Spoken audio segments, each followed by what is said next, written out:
Shalom. I'm your host, Michael Israel. Thank you for tuning in today. Of course, your attendance is always appreciated, so thank you.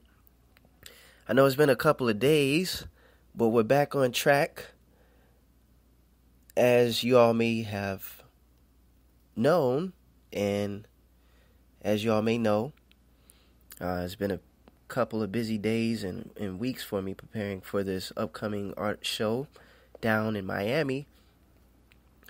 But it's always important to put the greater work first. Of course, my endeavor is to one day do this full time, and as we move into the near future, I should have my own network, and it's looking to become a very promising idea to come. So when that does happen, my hopes are to put more time into the show, at least a minimum of 5 days or back-to-back or something like that, but to be more consistent. And I know I haven't been as consistent as I would have liked with the videos and more podcasts. But as you bear with me, it'll be worth the wait. It'll be worth the wait. So today's show is called, what am I going to call today's show?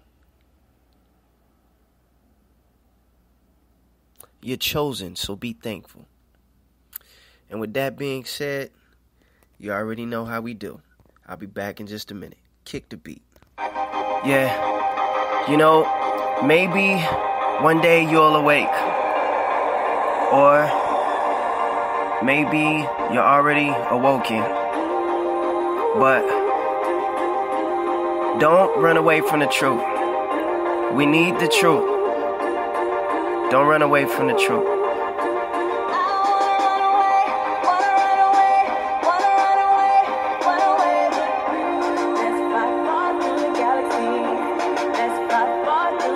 Yeah. Hang in there. Run the race all the way to the end. Run the race all the way to the end. Spending money not the only thing we need to do. Giving money to the poor is what we need to do. A lot of lies in this world, but we need the truth. I know you run away, but we need the truth. I know you wanna run away, but we need the truth. It's like we living in the cage, living in the zoo. Why you wanna run away when we need the truth? You got to get it. Run away when we need the truth. So it is what it is. And like we say on real TV, silence is betrayal. If you know the truth and don't say the truth, then the blood is on your hands. So with that being said, I pass this baton to you that you may pass it to someone else. Let this truth shine bright. Shine bright like a diamond, right? So, again, today's show is going to be called You're Chosen, So Be Thankful. And I call it that because it's important that we be thankful. And it's important that we know that we are chosen. Now, to those who are chiming in for the first time and may not understand, you may want to backtrack just a little bit. I encourage you to do so, not for monetization purposes. I do this for free. I don't get paid. And if you ever see any commercials on this channel, please let me know. But yeah, I do this for free. So backtrack if you need the information. Ask the Most High to give you understanding and study to show that self-approved. You know what I mean? You got to dig and get in this work. But I call this show this because of this whole holiday festivities that's going on. It's so much going on during this time of the year, throughout the entire year, that it doesn't make any sense.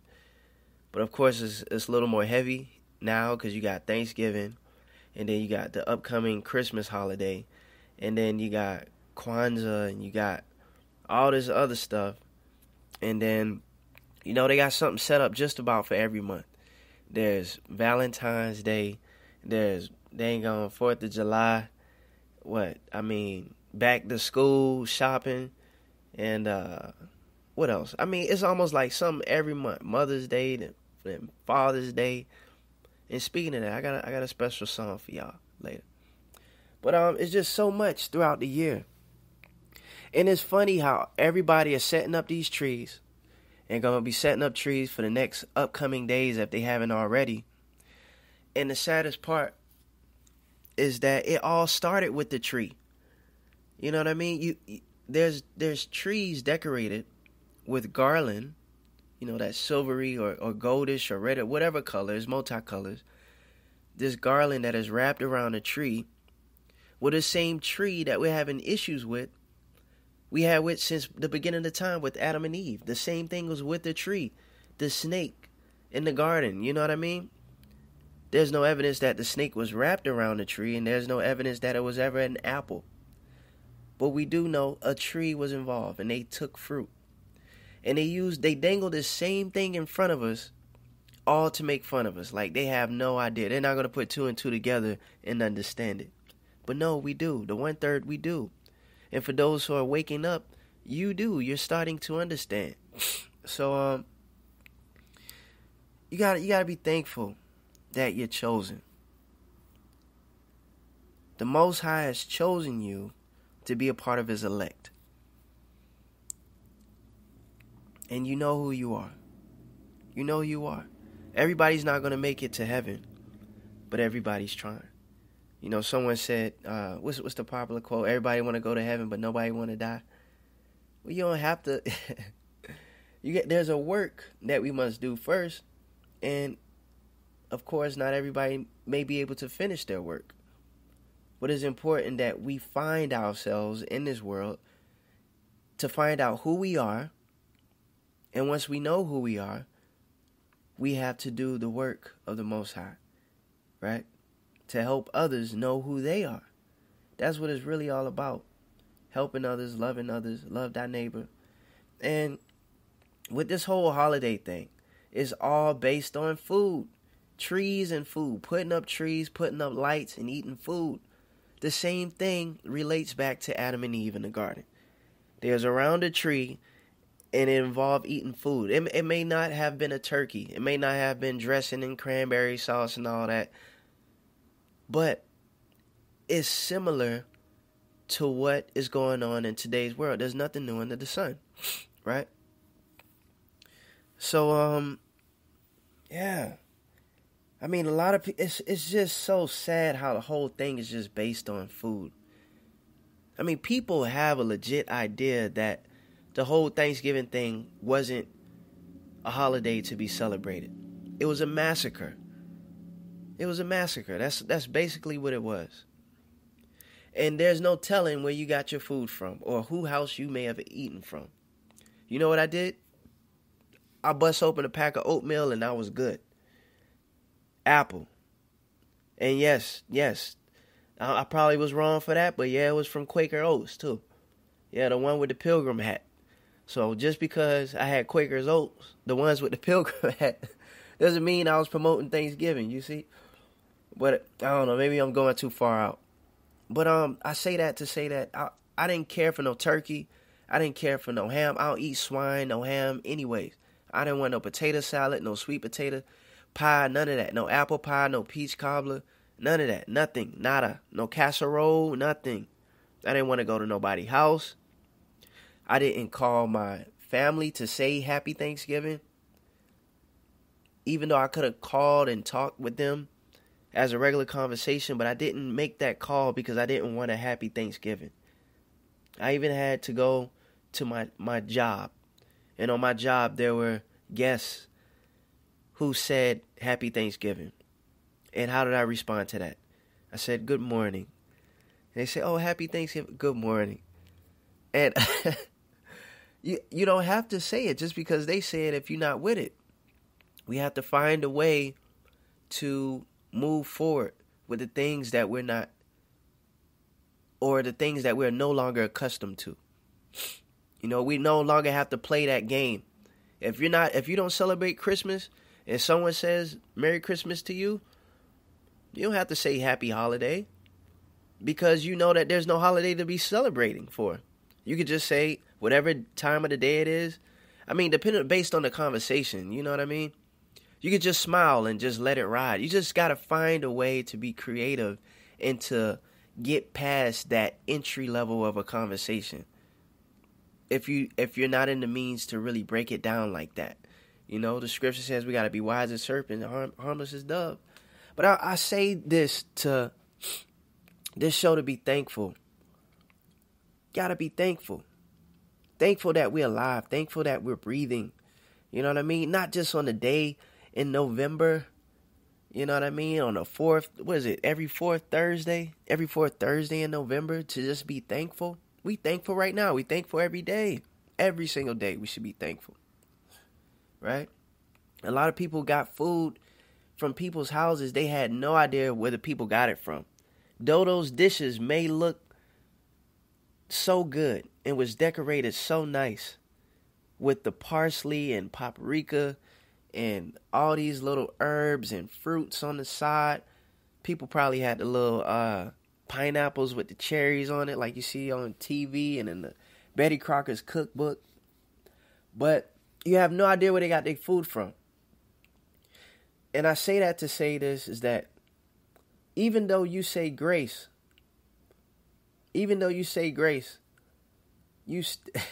and that take care of the food. I mean, you know what I mean? And pardon the sniffles. I have sinuses. I'm not sick or anything. I just have bad sinuses. I've been sniffling for like the past 2 days. I did a lot of cleaning and, you know, getting rid of dust and old paperwork and business cards and stuff like that. And it's just a lot of dust. And so I've been clearing up, drinking a lot of water and tea and stuff. So I'm not sick, if you may wonder. But yeah, I say that because even though you could say grace and all, it's just that people been getting food from all the wrong places, trying to get the best deals. See, these grocery stores are slick. They're very manipulative. They're very deceiving. You can go into a grocery store and you can expect a tray of cut fruit, cut pineapple, diced pineapple, some sliced up strawberries and blackberries and blueberries in a container. And you'll look at it like, wow, this looks good. And it's priced a little more because of the quote-unquote convenience fee, if you will. You're paying for the container and you're paying for the convenience of someone cutting that fruit for you. Well, that's not true. That sliced fruit that is in that container is old fruit that didn't sell. So they took the old pineapples and those strawberries that was barely making it. They just cut the mold off the berries, and they diced them up and they put them in a cup. Now they charging you more for the fruit that you could have got for its original price. You see? Now, I'm not dogging grace or anything, but I'm just saying how some people do things. These conglomerates. And how some people don't care about other people, so they'll get what they can get. I'm not saying if that's all you can get, then, you know what I mean? You see what I'm saying? If that's all you can get, then it's all good. But if you can get better, don't go and get the meat that says pre-seasoned meat in the store. You know that pre-seasoned meat that's in the store? That chicken that has lemon pepper on it, that's pre-wrapped? Or that chicken that has Italian spice and allspice and all this stuff? That pre-seasoned meat, don't ever buy that. That's old meat with brown spots that they dipped back in blood and they put seasoning in it and then packaged it and sold it for more. Some place they sell it for even less just so they can get rid of it. They by any means they'll get the product just to make $1. There's even companies that are affiliated with other companies who are involved with meat gluing, where they'll take portions of pork and mix it with beef and beef with chicken and chicken with beef. Some parts of the world, they even use human body parts Ground human up. I know you don't believe it, but it is what it. This is the world we live in. This is the truth. This is the truth. They're taking human grounds. I know y'all heard about it several times in Taco Bell. Taco Bell, someone found a finger in the ground beef, or that someone found a tooth in the ground beef, because they're taking the meat and they're grinding it up and they're selling it to these fast food chains for the low. They're selling it to some of these meat markets for the low. Whatever can get it, whatever, they sell it and they glue it with other meats. And then when the meats go bad, like Walmart, for example, you think that your Walmart superstore is not giving you the correct products that you think is the right products for you. When you see that meat that looks red like an apple, that looks red like a Corvette, that is not the real deal. Sometimes, or I want to say most times, I just want to say you got to be careful, because they take old meat and they dip it back in blood, and then they repackage it and they sell it back to the people. They take brown and grayish looking meat that didn't sell and they dip it back in blood, and then they package it and sell it to you. And then you have people that went out on Thanksgiving that didn't have EBT, that didn't have Snap Card, that didn't have coupons, but they spent dang near, you might as well say 40% of their check getting food for people they didn't care about. Sincerely. They got food to put on the table, to brag about, to take pictures of. You see? And they did it. A lot of people didn't get the best of the best products. But again, this is not a holiday that needed to be celebrated anyway. We need to be celebrating this quote unquote Thanksgiving that just passed like we should be celebrating Passover. We should all be at a farm looking for a young male lamb that we can cook up over a fire like the scripture says, and have with some wine like the scripture says. So I just want to let you know, I don't even drink, right? I don't even drink. And I had some wine for Passover when I celebrated it for the first time this year. And I had to double, triple check and make sure, that it was okay to have wine for this. And lo and behold, it did in scripture.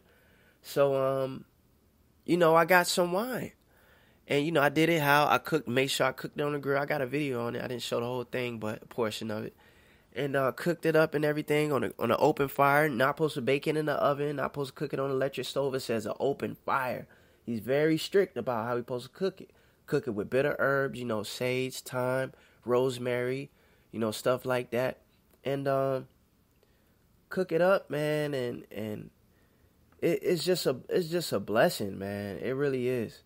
But that we all should be celebrating Passover, how Thanksgiving was celebrated. Or Pesach. Passover, Pesach, same thing. In Hebrew, it's Pesach. We all should be celebrating Pesach, how this previous Thanksgiving. And the thing about it is, it's not even over yet. It's not over yet. People are going to get another turkey. Those turkeys are so big. Those turkeys are like backpacks. Those turkeys are heavy like bowling balls. Just huge. I done told y'all that the turkeys are so big that they can't even mate with each other by nature. They have to artificially inseminate. They have to literally take a tube and go in from the anus of the male turkey. They go into the anus of the male turkey with the tube, and they suck out the sperm from the tube, from the anus, and in this tube, they spit the sperm into the woman's vagina. I know y'all think it's a lie. It's not. This is the real thing. And then you got people eating these turkeys, eating these ham. You're not supposed to be eating ham. Oh, my goodness. It's like the world is going crazy with this whole morphosis of dieting. You got so many people who are gluten-free now. Like, people just popping up out of the woodworks. I'm gluten-free. I'm like, didn't gluten-free, this gluten-free just started thing just started, what, like 3 years ago? Now everybody's gluten-free? What was you before? That's like, I was in the store the other day, or a couple weeks back, and it dawned on me. I seen a bag of organic Doritos. So I'm thinking, I'm scratching my head. Hold on.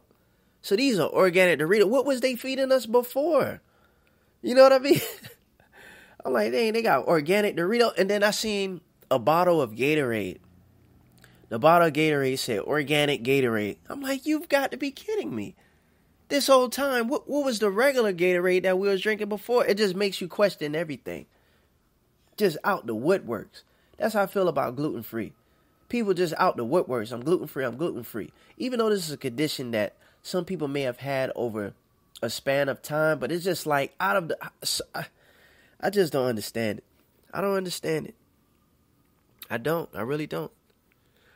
But I'm glad to be on the show tonight, and we're gonna dive in a little bit more deeper about the topic at hand, about how we should be thankful. We should be thankful for what we have, thankful for who we are, thankful to know that we are chosen. And I'm gonna get into that. I'm gonna get into that later. But you gotta hold tight though. And while we on this break, I want you to meditate on who you are. What is your purpose in life? What are your goals in life? And what are you going to do to achieve them, to put a dent in the world, to make this a better place? They say, the popular quote, I want to say it's from Gandhi. I may be wrong. Forgive me if I'm wrong. But we got the internet at our fingertips. Something along the lines of, I don't know who said it. I gotta research it again. I think it was Gandhi. I'm not sure. But he said something like, if you want to change the world, you have to start with yourself. A lot of people want to change the world, but they want to change everybody else. That's a hard task to do. It's billions of people in the world. That's a big burden to try to change. That's the hardest thing for a person, to change another person. And we deceive our own selves with different types of relationships, whether it be friendships or a real relationship, thinking that we can change that person over time. But no, it's not you that changes. They have to change themselves. They have to want and desire for that change. And then secondly, the Most High has to change their heart. See, the Most High does the work for the most part. He does the work. We're just the instruments. So even though you listen to this podcast today, I'm not doing the changing. I'm just the instrument. You don't give credit to the violin. You give credit to the violinist. You don't give credit to, you don't applaud the piano, you applaud the pianist. You know, I'm just a guitar. You know, I'm just a drum set. The Most High is doing the work.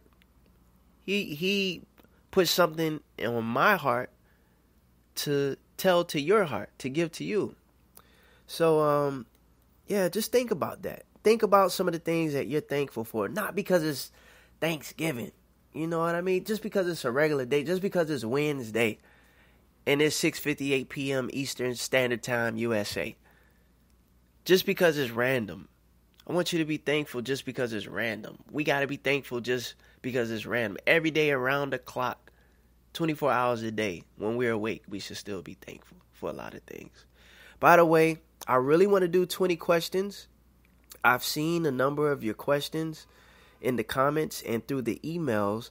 I ask that you all send some more through. Just keep flooding them. Any question that you got, I'm not an oracle or anything, but through the spirit, and what's on my heart, and through ultimate truth, I'll answer it to the best of my ability.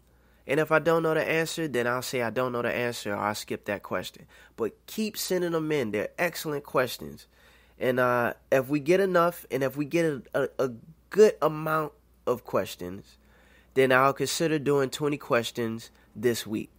But you gotta send them through. You gotta send them through. So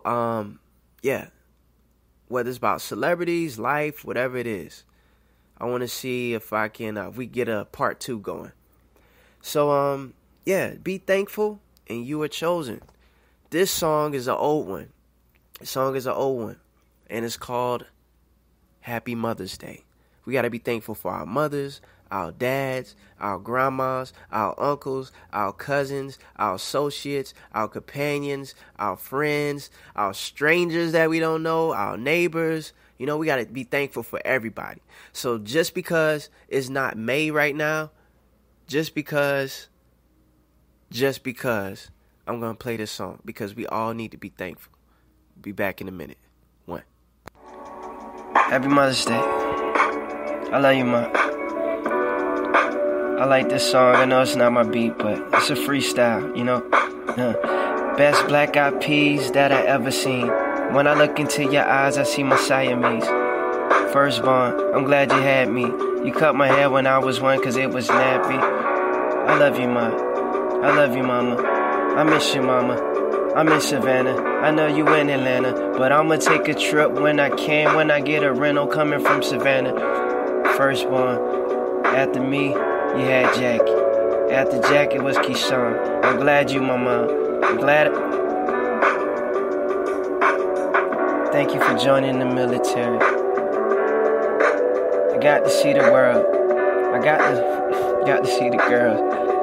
That don't even matter. You told me not to even worry about the girl. You told me do the things that I need to do in life, and after that, don't even chase the girl. The right girl will come chasing me. Now I got a girl. I love you, Ma. Happy Mother's Day. I love you, Ma. Happy Mother's Day. I love you, Ma. Every day is Mother's Day. Ma. Mama. Mommy. Ma. I love you. Happy Mother's Day. I can't get the words to say, so I hit the freestyle. It's easy to think.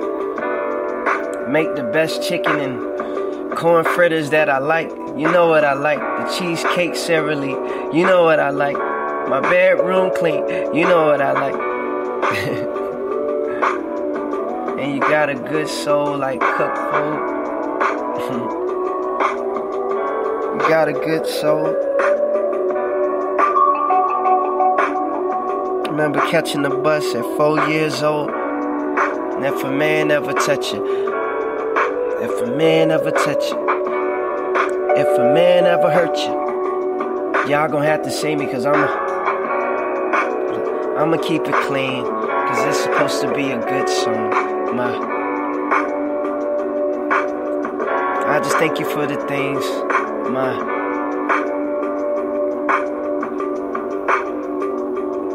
Ma, I love you, Ma. Mama. Ma, Happy Mother's Day. I love you, Ma. Happy Mother's Day. I love you, Ma. And I know that I can't sing, but if I could, I would. And I know I can't sing, but you love it when I sing, so I guess that I should. Oh, can't put a price on you, Ma. When we get to heaven, I wanna put my mansion right next to yours, so I can come over, borrow some sugar when I need it. I can get it from yours. The pecan pie.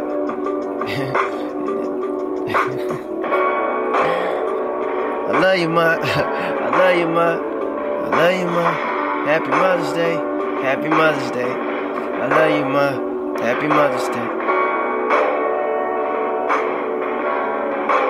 I like this beat.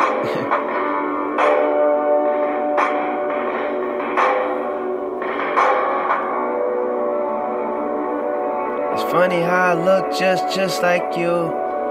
They say I got a smile like you, and my eyes like you, and my nose like you. I just thank you, Ma, I just thank you, I just thank you.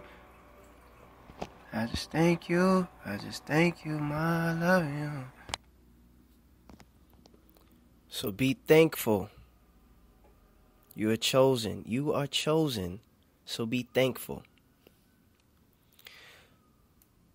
I know sometimes throughout the day, or there's certain times in our lives that we question how important are we. You may be walking, you may be at the beach, You may be at work. You may be at home. You may be sitting on the couch, maybe at the airport. You may be in a plane looking from an aerial view down to the magnificent beauty of the earth, looking at the ocean, looking at the ground, looking at how small we are as people from a plane's view. You may be on the boat. You may be wherever you are. There are certain times where we all have asked, what is our importance? What am I here to do? What is my purpose? What you have to realize is that if you're in this world right now, you're here for a reason. And there's something that you are supposed to do. See, this world that we live in, this earth is not the real name of it, by the way. You know, they lie about everything. That's just like the name of the planets are all lies. They don't know the true names of the planets, Mars, Jupiter, and Pluto and all that stuff. Those are just names of demigods, Greek gods and things. It's not the real name. It's lies. And they don't know how many planets we have. There's billions, trillions, quadrillions, Brazilians. We can't even think of it. There's just so many planets, but they're inhabited. And they're for us. When you look at them stars at night, just know that one of those are for you. And I'm going to dive into that a little bit deeper. But when you ask yourself, when you're by yourself, or you could be in you could be at a party, and there's a room full of people, and you just have like a moment to yourself, and you be like, man, what's my purpose here? Like, what am I? Just know that you're important, period. If you're here, there's a mission. We're here on this earth as a school, as a teaching. For one, this was the second heaven. Yahweh, he lives in heaven now, and then he created earth. This is the second heaven. We wasn't supposed to die. But since sin came here, we were separated from the Most High. And then with sin comes death. So we wasn't supposed to die. So this is like heaven. That's what we have to understand. But since there has been this space of drama or this situation or this past that we can't change, we are here to learn something and to do something for this world, to help people and to love one another before we leave this world. So when you say, who am I, or how important am I? You have to understand this. You have to understand that basis before you can question yourself. And then when you start to question yourself, it's okay. It's okay to do because we all human. Think of it on the basic level and then multiply it. Example.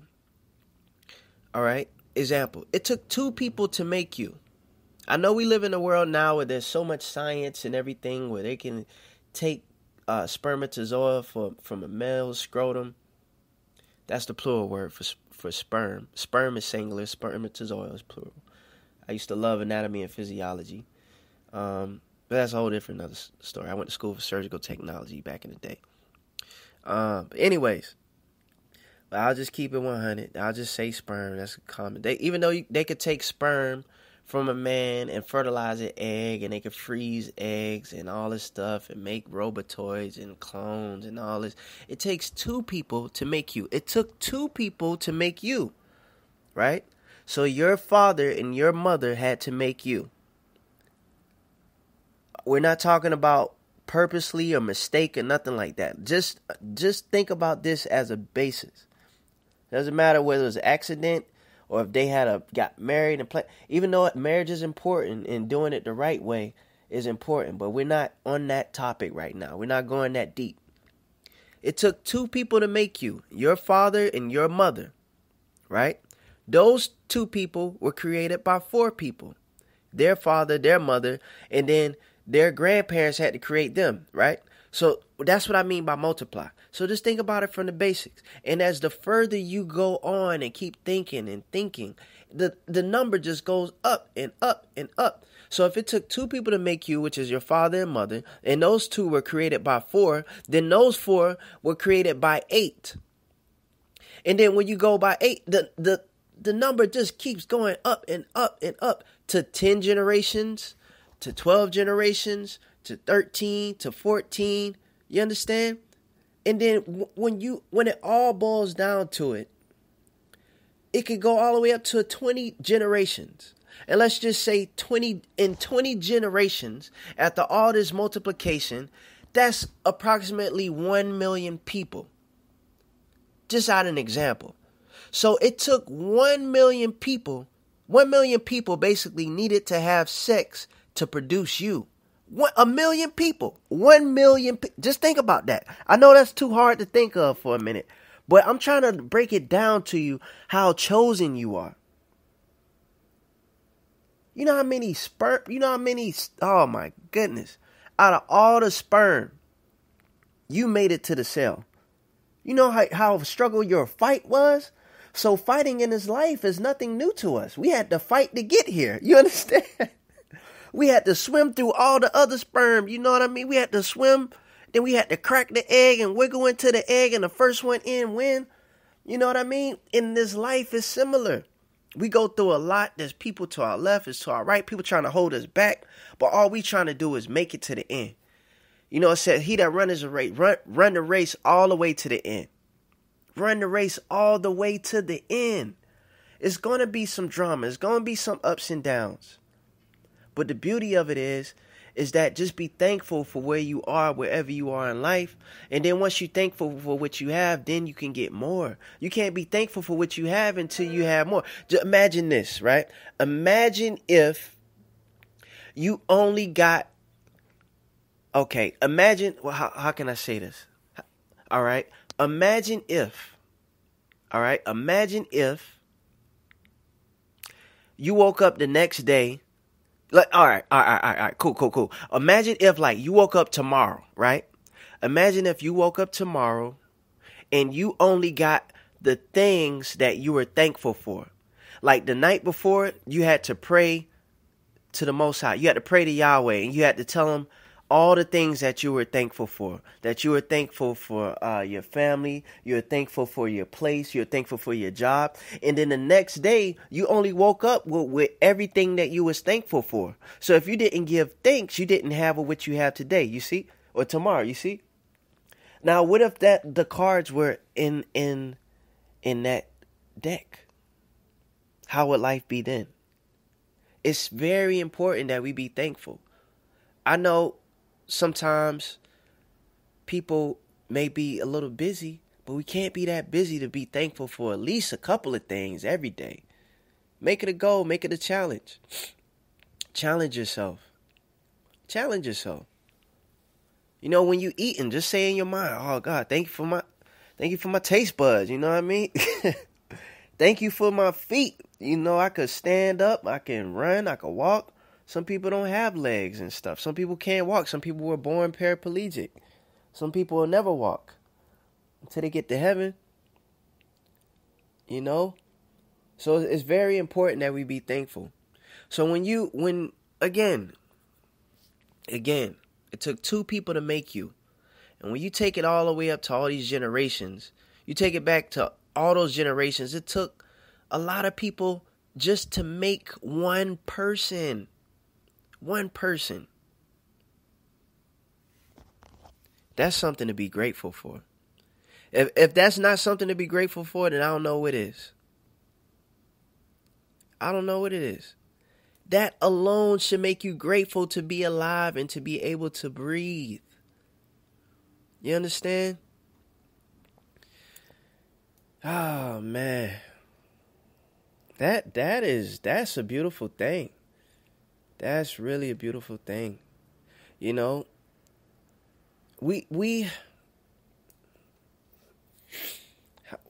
I gotta think this out.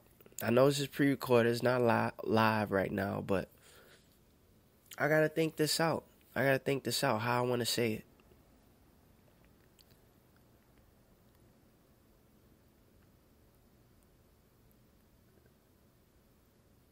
Okay. The best way that I could say this is that I understand that you're going through something. I understand that we go through stuff. But we can't We have to stop with the victim mentality. We can't cry that life is not like this or it's not like that.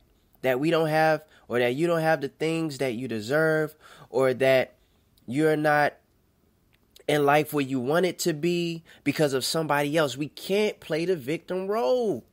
We can't. We can't. You cannot blame the government.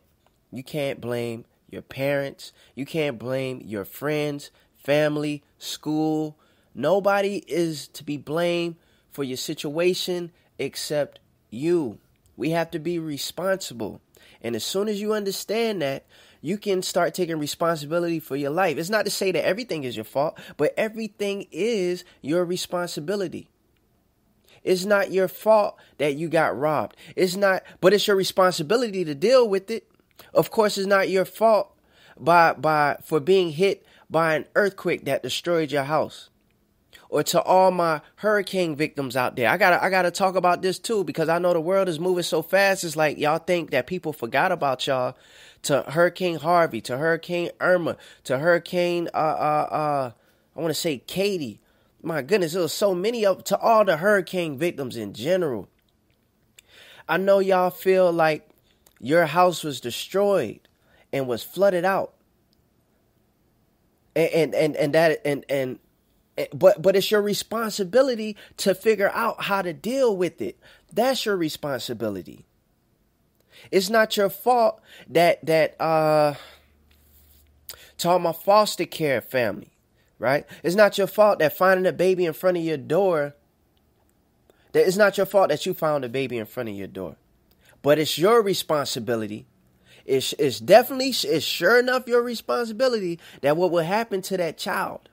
Because that child in front of your door could die of starvation, could die because it's cold, or it could die because of any other reason if you don't help it. Again, it's not your fault that somebody put that baby by your door, but it is your responsibility how you handle that baby by your door. Remember, this place that we are here to live in this megatropolis, it is a journey to learn and to evolve of decision making, of good and bad, what's right and what's wrong. And one day we'll all be judged accordingly for what we have done, our deeds, for everything that we've said and everything that we've done. It's not our fault that certain things happen, but it's our responsibility to take action on what has happened to us.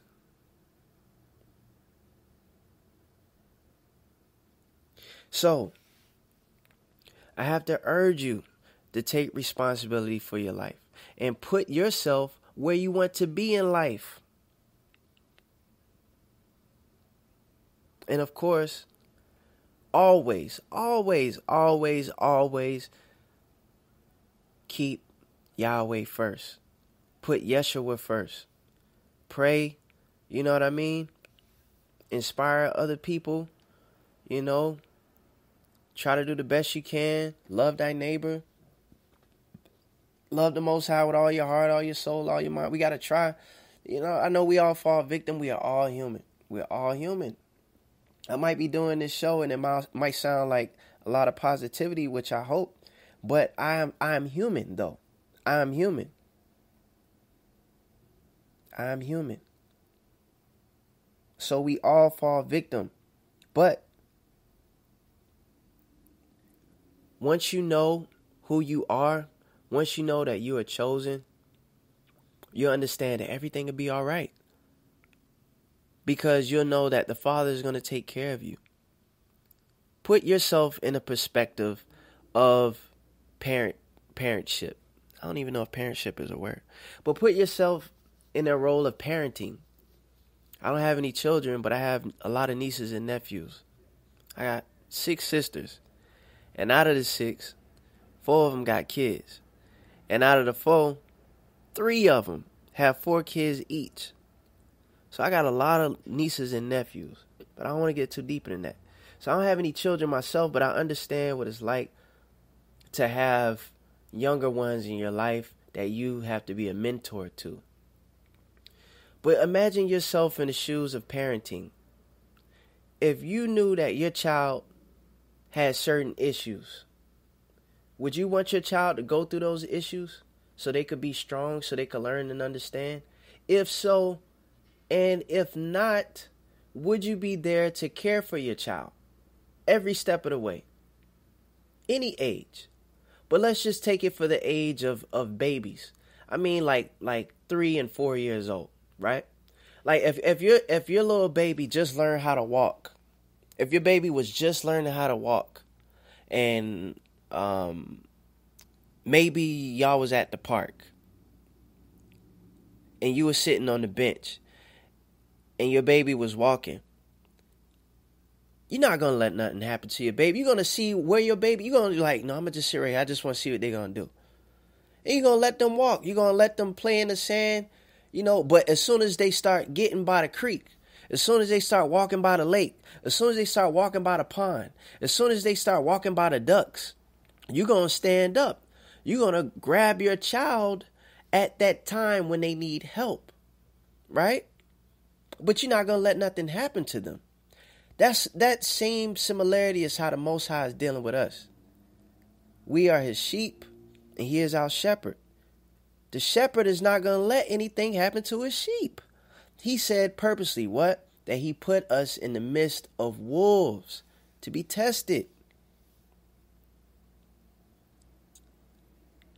So if our Father, if our shepherd has us sheep in the midst of wolves to be tested, don't you think that he has all the power and he's going to do everything that he can and he's not going to let nothing happen to us? Because he's watching us. You understand?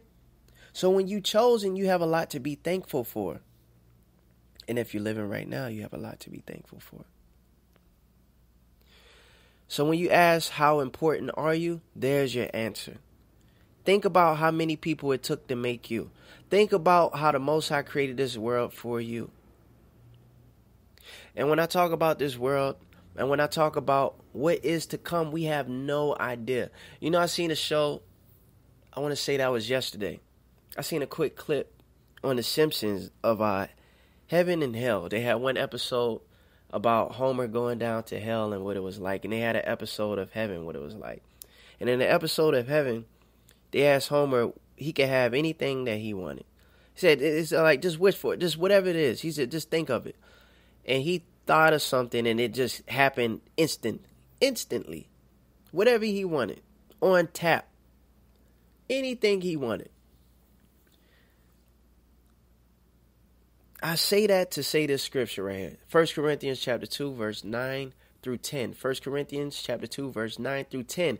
But as it is written, I have not seen, nor ear heard, neither have entered into the heart of man the things that which the Most High have prepared for them that love him. We have no idea. See, that Simpsons episode that gave Homer a glimpse, it's like even the creators of the show has no idea. Like, that was a good thing, but what can I say? A good idea, but it's not. What did we just read? It says, neither have entered into the heart of man. So it says, eyes have not seen, nor ears have not heard. That means nobody has seen what's in store for us. Nobody has heard what's in store for us.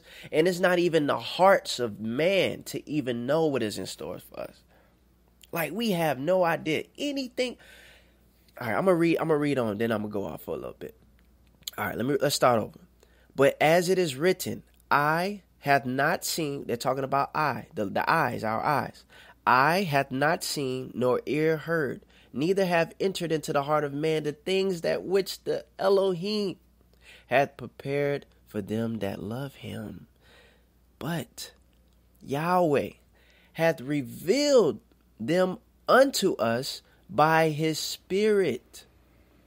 For the Spirit searcheth all things, yea, the deep things of the Most High. So, as we read on, we could kind of understand how the Simpsons in that episode got an idea.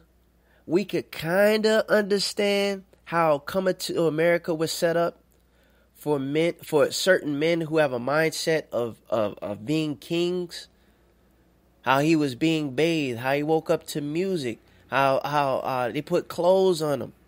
You know what I mean? How he had a selection of women to men who have certain mindsets like that, right? And the list goes on to different people.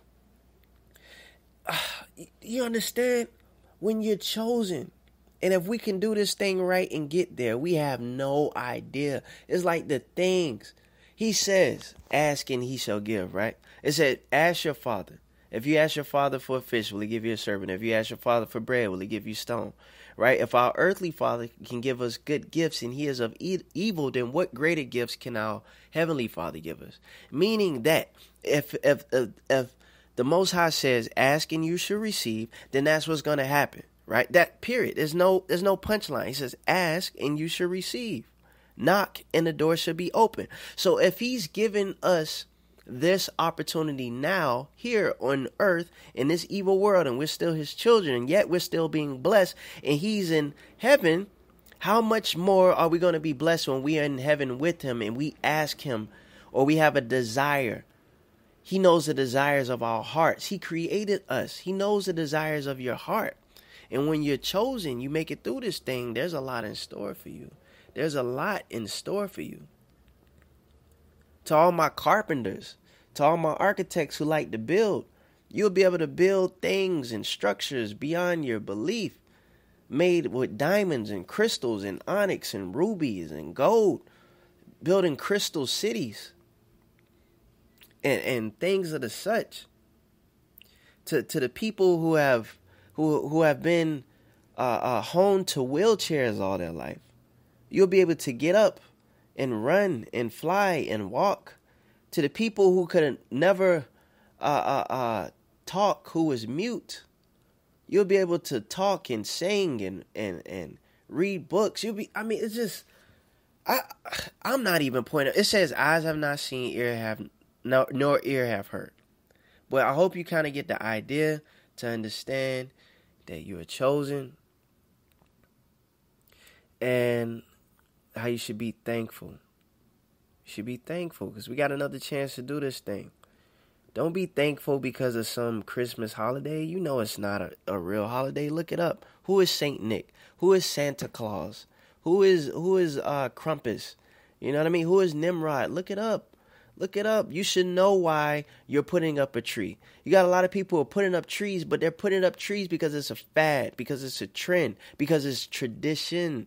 But they are not researching why they putting up a tree. They're not researching why the colors are red and green. They're just doing it.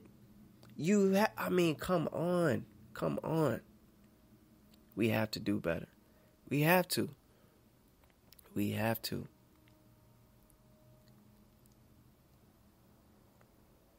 You know, there's this story that I heard. I want to put the show to an hour, and I'm going to try my best.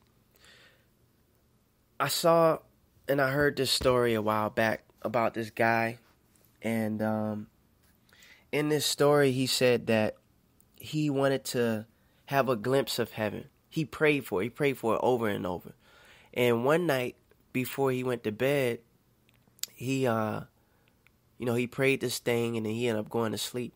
He said he woke up. He said he didn't know. When he woke up, it was like in the middle of the night. He didn't know if he was asleep, but yet he didn't know that if he was awake. You understand? And he said that he was met by an angel, by a spirit, and he saw his body leave his body. And his body went through the ceiling. The angel pulled him up, and they went through the ceiling, and they went through earth all the way past the clouds, all the way out of the earth through the space. And he got to this area of heaven where it was just so white, the purest white, the purest, just the brightest light you ever seen. I got some stories for y'all that I can tell. I may have a bedtime series that I'm gonna tell y'all about some of the visions I've had. I might call it bedtime series. I don't know, but we'll see. And anyways, to stay on topic, y'all know how I do. He was he saw the brightest light. And he said, and then it changed into like this bluish light. And he saw that he saw the glory of God. He saw the glory of the Most High, right? He didn't see his face. He just saw his countenance. He was huge, like a giant, As far as the eyes can see, he was in his line. As far as the eyes can see, there were so many people in front of him. And he noticed that there was a judgment going on. And he said from afar, he could just hear the Most High's voice, like a thunder, saying, "Depart from me, I never knew you." And the line would get shorter, and when he would say that, this portal would open, like this hole would like just open up. And then when this hole will open up, you hear the person just fall automatically down this hole. And there was voices coming out, people screaming, just screaming. And then the hole would close like that. And then he would hear also, you may enter into the kingdom of heaven, and the golden gates will open and a person would go in. And then the line would get close. He said as the line would get shorter, he got closer to being judged. And every time this portal would open, his heart was in so much agony and so much pain, because he was thinking about everything that he did in life, all his rights, all his wrong. He had so much sorrow and sadness, just a sadness beyond words can explain, of these people that was going through this portal. And he would hear the voice, the thunder of the Most High's voice say, "Depart from me, I never knew you." This portal will open, and then it would just close. You hear the voices scream, "Ah!" And then he said that when the hole will open, this portal, even though there's so many people in front of him, every time it will open, he would feel the heat on his arm and on his face. He would turn his body, the people would feel it. It was so hot.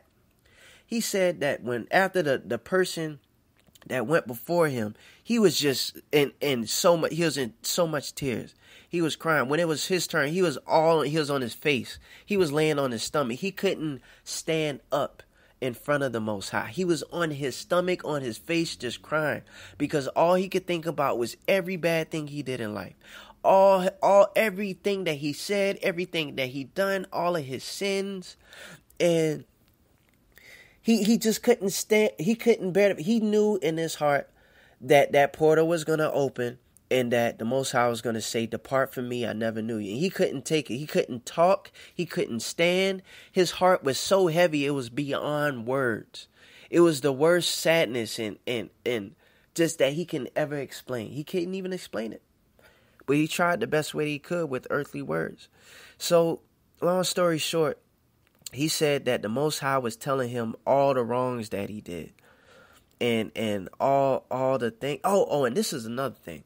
I know I'm not going like detail for detail. I'm trying my best to recalibrate everything that was said. One of the things that he said was that the person before him, the portal had opened, and he had went to hell because of the last thing. One of the things that he said on a Facebook post. He said that the Most High said, "Yeah, but what you typed, something, I can't even say how he said, something that he had posted had persuaded the minds of so many people, because people started sharing it. And people started getting evil thoughts and things. He had persuaded so many people to do evil because of these posts that he was making. That's one of the things that causes demise. So anyways, when his time was up, he was on his face, and the Most High was telling him every bad thing that he done in life. He didn't start off with none of the good. He was just telling him, "You did this wrong, and you did that wrong, and you did this, and you did that." He couldn't take it. He was just crying, weeping, just weeping, and he didn't want to go to hell. And then he said, after the Most High said all those things, he said, "But you know what? You barely made it in, but you made it. Welcome and enter into the kingdom of heaven, my dearly beloved son." And he said that he was filled with so much joy and so much happiness, and he saw the golden gates of heaven open. And as he entered his hand into the door, his regular hand, now the bodies, as he described, he said the bodies are not what we see now. It was like an invisible type of clear, translucent, crystal-like type, that type of body. It wasn't a human body. It was just spirit. And he said in each a few bodies, there's like these seeds in the chest area. Excuse me, I forgot to mention that. But he said before he had entered in the gates, he had asked the Most High, Lord, what were these seeds that I saw in different people's chests? And Yahweh told him, he said, those seeds that you saw in people's chests, some laws of was seeds of hatred, seeds of grudge, seeds of lust. Things like that. And that people that lived their earthly life didn't get rid of grudges. They didn't get rid of the hate that was in their heart. Didn't get rid of the, certain things like that. But after that, as he entered into the holy gates, the golden gates, he said his hand, his regular hand was like a regular size hand, like how he left, but it was like in a translucent body. And as soon as he put his hand in through it became like a giant's hand. And as soon as he put his foot in, it became like a giant's leg. It was huge, a huge foot, like the size of a car. And before he can get all the way into the gate, he woke up. He came back. He didn't want to come back, but goodness, when you see this video, I know I may not be saying it all right, Lord forgive me, but because I've watched a couple of different videos like that. But the story of the young man, if I could find it, I'll put a link down there so you can see it. But it was very heartwarming, heart touching, and it made me think about my own life. And today, it was this lady, this gal that I know at my job, and she had a situation a couple of months back that I witnessed, and I had a grudge in my heart. I purposely put a grudge in my heart towards this person that done this thing to her. So what happened was, on the job, her and this guy was arguing, and in the kitchen area, the guy, when he was arguing with her, he grabbed her arm and shook her and said, listen, and like was shaking her arm. Like literally it wasn't a good thing. It wasn't a good thing. And it's not a race card thing, but I am mentioning race because I do want to mention this. She's black and the guy's white. And the guy's cool. He was cool. You know what I mean? But he never came off as that type of guy. He was like a very soft-spoken, very laid-back, cool guy. And this character that he had that day was just odd. It wasn't normal. It wasn't likely of him to act like this. And he grabbed her arm and shook her and told her to calm down. And he was like, listen, look, now this is the manager now. This is the manager that did this. And I saw this happen. And, I'm standing by making sure nothing pops off. Because we got to relate it back to scripture. You're not supposed to get into another man's argument. That's in Proverbs, I want to say. Depending on the situation. But for this particular situation on the job, I had to use wisdom. He's a manager. My best bet is just to stand by, keep a lookout, make sure nothing happens crazy. And, anyway, he shook her arm like a dead chicken, man. And it took me to a place back when I experienced stuff like that with my family members being hit by guys, and my mom being in abusive relationships with guys when I was like at a very young age. And it took me to a place that I didn't like. And I lost a lot of respect for this guy for months. Like, I didn't want to talk to him. I didn't want to walk by him. I didn't want to smell him. I didn't want to say hi to him. I didn't want him to be in my area, my space, because I had so much hate for this guy. I couldn't believe that he still had his job. And I bring up the race thing because it's how it all portrayed. It's crazy how it went down. Because y'all know, and we know if it was a black guy. I mean, no offense, but I gotta call an ace a ace and a spade a spade. But if it was a black guy that shook a white girl's arm like that or an Asian girl's arm like that, he wouldn't have had his job. In fact, if it was a black guy, 6'4", 250 pounds with dreads, yeah, I got to throw all that in there. It don't got to just be a Carlton type of guy from Fresh Prince. But if it was a 6'4" guy, 250 pounds with dreads that shook a white girl's arms like that, the police would have been called in the next dang on 10 seconds. That quick. And he would have went to jail for battery and assault. Instantaneously. Without a thought about it. He would have lost his job. And he would have lost his job. So I had a deep disrespect and hatred for this guy because he still maintained his job and had his job for 3 months. Upper management and everything was involved. Now, how they played it off, right? Because, they look out for their own. They look out for their own. And that's just how it is, That's just how it is. But, they look out for their own. And upper management, said they was going to do something about it. So nothing never happened immediately. But how the system works is this. What I think they did is that they talked to him under the table. And they was like, listen, we can't accept this in our company. We got to let you go. But they didn't let him go right away because of, I want to say, confidentiality. So they let him keep the job because he was a transfer from a different, he was a transfer from within the company, but from a different city.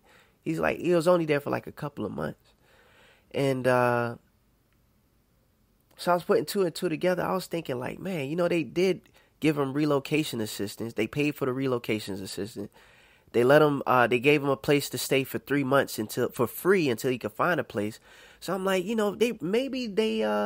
told him that he could keep the job for a month, but he got to leave after 30 days. But that leeway, you understand?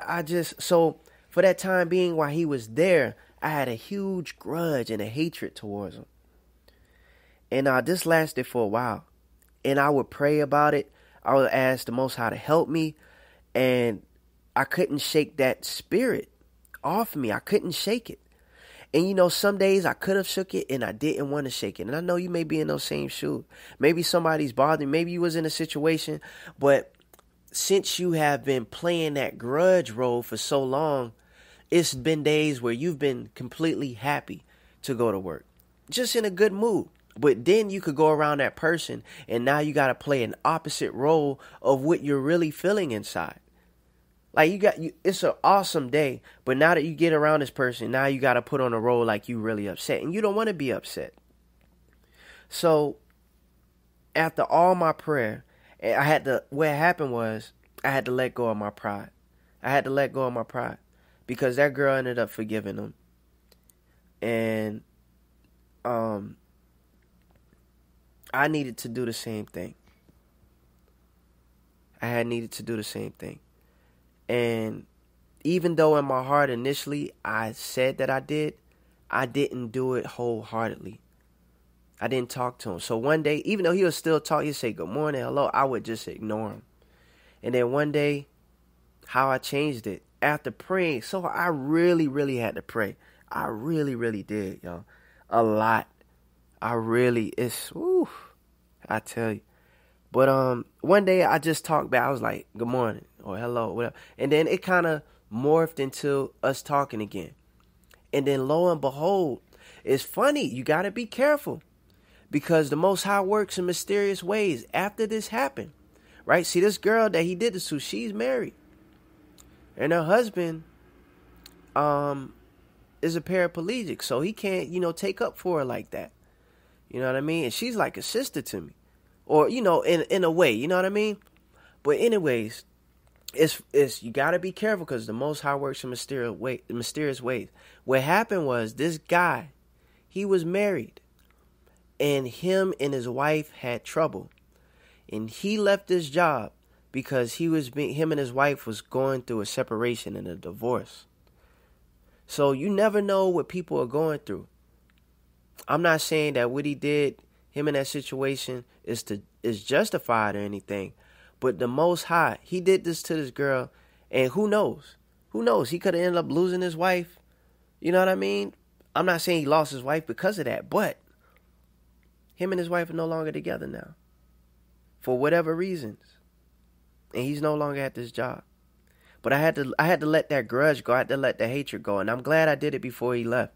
And you know, after that time, when I let it go, it felt good. It felt good to talk to him, not hold that back anymore. And it was just a great feeling, man. It's an awesome feeling. And I actually even prayed for him. I actually prayed that him and his wife get back together. Who knows what their story is now. But I pray for the best for him and that all is still well. But we got to love our enemies. We got to keep our enemies close. So, I hope you guys enjoyed the show tonight. The show is called Be Thankful Because You're Chosen. You got to be thankful because you're chosen. Not because on some buzzard day, or some turkey day, right? Be thankful every day. And you got to know that you're chosen. You're part of the 1/3. We can have our mansion, right? You can have your mansion next to my mansion. I have my mansion next to your mansion. As long as you let me come over, borrow some sugar, when I need it, we good. You know what I mean? Nah, but, we just got to be thankful. And I'm thankful that you guys lend me your ears and that you could have been anywhere in the world today.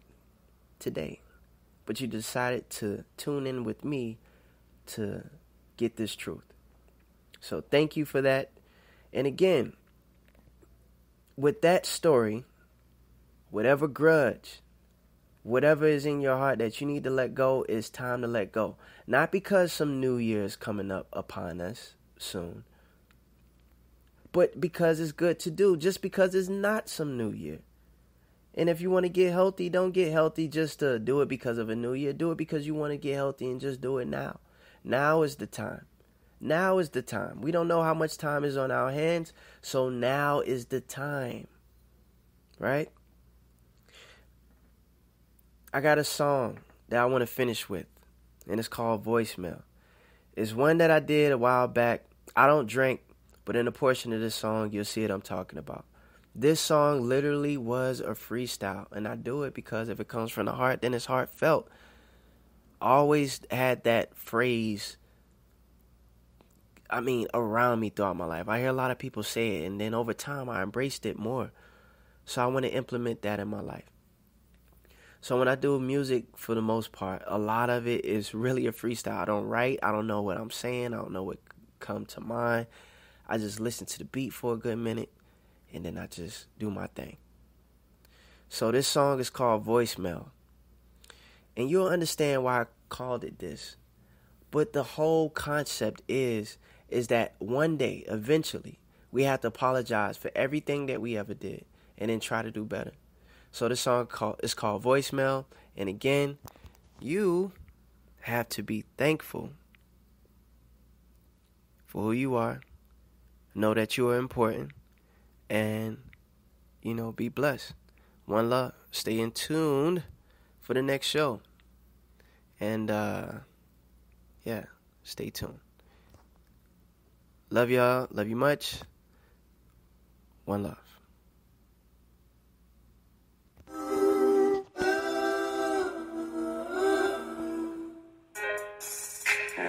Baby girl, stay close to me. Hold up. Let me play this Jodeci. I got this feeling you should own me. I could tell by the way that you're holding me. I would like to get to know you on a different level that I've never, ever been on before, ever. My pillow is stored in your mind, inside of your mind with my pillows and covers tonight. To spend the night in your mind, to get to know you and yours. Your mind, I'm yours. Baby girl, I know that you have been hurt. I know that I can't fix that. We already know that I can't fix that. I'm sorry, baby girl. Look, I know this is a long voicemail, but I gotta get this voicemail across to you and your heart, babe. I got to get this voice out. I need you to hear my voice now. I know I had about 5 drinks. I know right now that I can't think. I know this song is a freestyle. I know right now that it's been a while. And if it's been a while, in the meanwhile, I gotta let you know right now that my heart is on my sleeve. My heart is on my sleeve. Will you accept me? Would you care for me like I care for you? Listen, I can't take that back. That thing that I did, I can't take that back. I love you. Look, I love you. And I promise that. Look, let me scratch that. My yes is yes, my no is no. I ain't trying to promise nothing until the time is right, but I don't want you to stop believing me or nothing. I know that was crazy. I know. That wasn't even on the beat. It's not even on the beat. And I know I'm talking. And I know I'm drunk. I know I'm sleepwalking. And I know that my heart talking. And I know that I'm heart stalking. And I know that you know me and I know you. And we've been through some old stuff that we can't change. But I'm a change man. I got new plans. I can get that car. I can get that house. I can get that crib. And I got that dough. And I keep that money coming in through that door. You don't gotta worry about nothing. You don't even gotta work. I'll be a good man. I could try to start going to church. I am a good man. I am a good man. I wasn't a good man. I'm trying to be a great man. And I really got a great plan. I mean, like 5-10 years from now, I see so many things that I can't even talk about right now. I gotta go. This voicemail long. I gotta go. This song is too long.